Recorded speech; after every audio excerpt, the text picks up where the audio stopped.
Alamin naman natin ang sitwasyon sa Catanduanes na kasalukuyang nasa signal number 4 ang northern portion, habang signal number 3 naman ang iba pang mga lugar ng probinsya. Makakausap natin si Catanduanes Governor Patrick Azanza. Sir, magandang gabi po.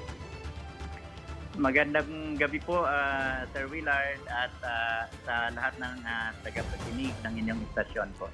Governor, kumusta na po ang sitwasyon dyan sa inyong lalawigan? Sir Willard, ang lalawigan po ng Catanduanes, isa po kaming isla ay medyo talagang natumbok kami nitong Super Typhoon Uwan. At bagamat palagi kaming binabagyo, ito pong bagyong Super Typhoon Uwan ay kakaiba po dahil magkahalong malakas na ulan, magkahalong malakas na hangin at may kasamang storm surge. Kaya naman po umabot sa 98,394 po ang naapektuhang mga Katandunganon po at nag-enforce po kami ng mandatory evacuation at ang inabot na mga pamilya na nasa evacuation center po ay nasa 5,666 at kung individuals naman po ay nasa 19,446 at yung iba naman po mga 57,343 ay nakitira sa kanilang mga kaibigan at iba sa mga neighbors po, no? So ang target po namin sana, Sir Willard, ay zero casualty. Pero sa sobrang lakas at magkakahalo ng malakas na ulan, malakas na hangin at storm surge ay may isang nasawi, Sir Willard, at naapektuhan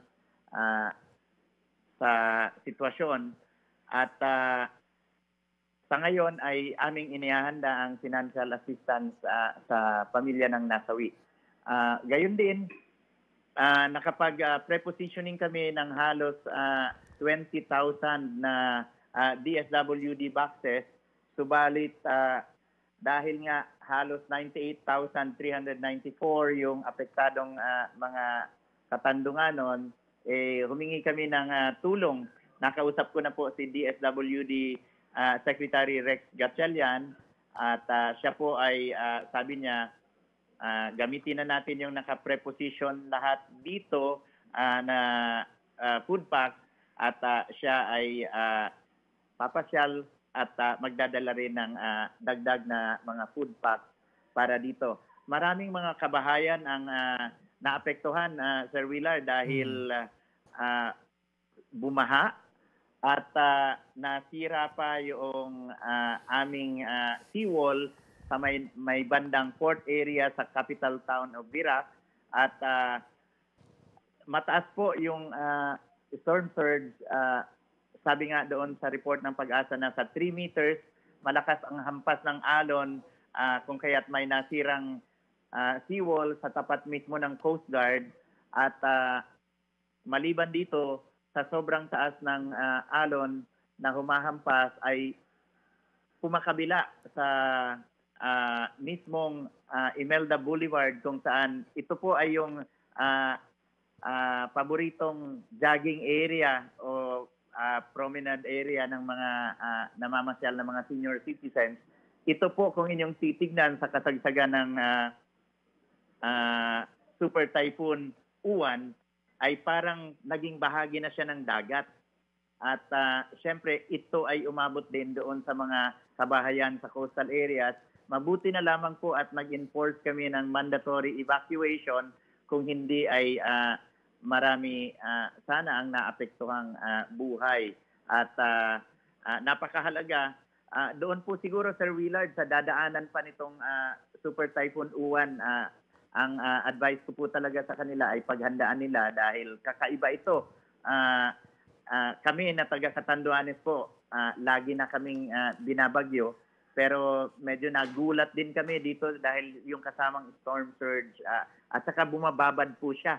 Kung titignan naman po sa picture, ang Super Typhoon Uwan ay talagang halos kaya niyang takluban yung buong Pilipinas at kami nga po yung natamaan nito. Yung northern part po, doon po may nasawi at doon din po yung matinding pagbaha, mga nasirang kabahayan.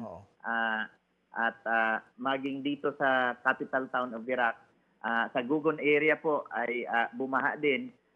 Kung kaya't nananawagan din po kami sa DNR kasi mayroon po ditong ginagawa na isang mall at inirereklamo na ito ng mga taga-Gugun na pwedeng nagiging cost dahil allegedly merong mga yung easement nawala po yung easement na supposedly open to the public, hinahanap po ito at yung mga natural waterways din po allegedly ay yung mga kanipaan ay natambakan para doon sa ginagawang mall. So, yun po, sana ma-check ng DNR po. Hinihiling po namin. Sumulat na po ako sa kanila bago pa ang bagyo pero hinihintay pa rin po namin ang kanilang aksyon dito. Sana po ay ma-aksyonan. At kung may violation man po, kasi nabigyan ng environmental clearance, kung meron man pong violation, ay sana ma-correct. Kung wala naman po, ay sana matignan kung paano sasayos po, Sir Vilard. Governor, sa mga oras na ito, meron ho ba kayo natanggap na rescue request sa mga lugar na inyong nasasakupan? Meron po, may dalawa po kasi na tiyempo na manganganak. Yung isa naman po ay nadala sa EBMC at natapos po yung CS at okay naman po siya. Yung isa naman ay nasa isang barangay at kinailangang sunduin ng Bureau of Fire truck po at nadala naman po sa Immaculate Conception at okay naman po. Meron din po nung dahil sa sobrang pagbaha ay nagpa-rescue din po sa ito po yung sa Gugun area at nailikas naman po Sir Willard. At nagpapasalamat kami sa kapulisan, sa Coast Guard, sa PNP at Philippine Army dahil very active po kasama ng Red Cross sa pagtulong. Sir Willard. Maraming salamat po at stay safe. Catanduanes PDRRMO or Catanduanes Governor Patrick Azanza.